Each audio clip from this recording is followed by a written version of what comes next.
শাক খেতে আমরা সবাই ভালোবাসি, যদি হয় টাটকা টাটকা শাক।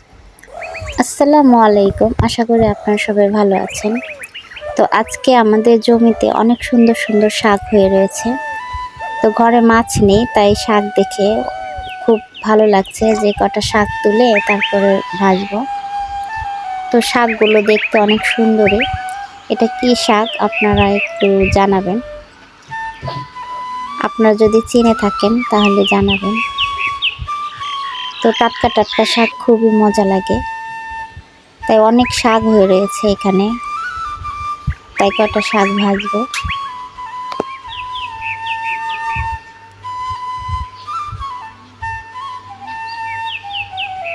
শাকগুলো অনেক সুন্দর দেখা যাচ্ছে।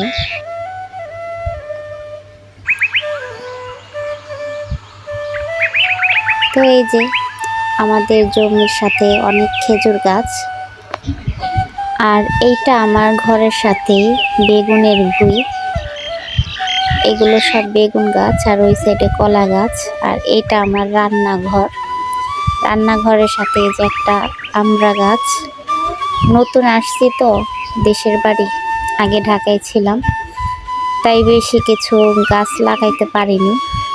লাগাবো অনেক গাছ, ফলের গাছ। এই যে এগুলো সব বেগুন, এই দেখেন অনেক সুন্দর সুন্দর হয় বেগুনগুলো। এই দেখেন কি সুন্দর বেগুন।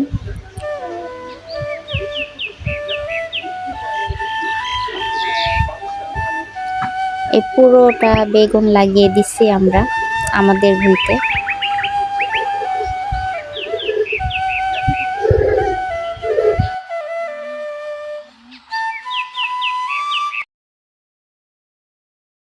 তো খেতে চলে আসলাম। রান্নাটা দেখাইনি, অনেক বড় ভিডিও হয়ে যাবে। এই যে শাক ভাজলাম, ভাত, আলু ভর্তা আর ডাল। তো ঘরে মাছ নেই, আমরা গ্রামের মানুষ, যদি মাছ নাও থাকে এই আলু ভর্তা, ডাল, শাক এইগুলো দিয়ে পেট ভরে ভাত খেয়ে নিই। আসলে গোশ মাছ থেকে আলু ভর্তা, শাক, ডাল এইগুলো দিয়ে পেট ভরে ভাত খাওয়া যায়।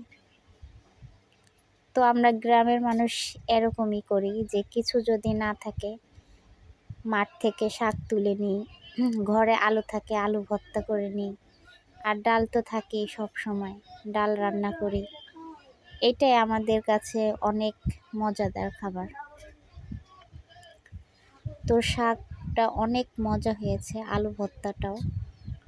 তো ভিডিও আর বেশি দেরি বড় করব না।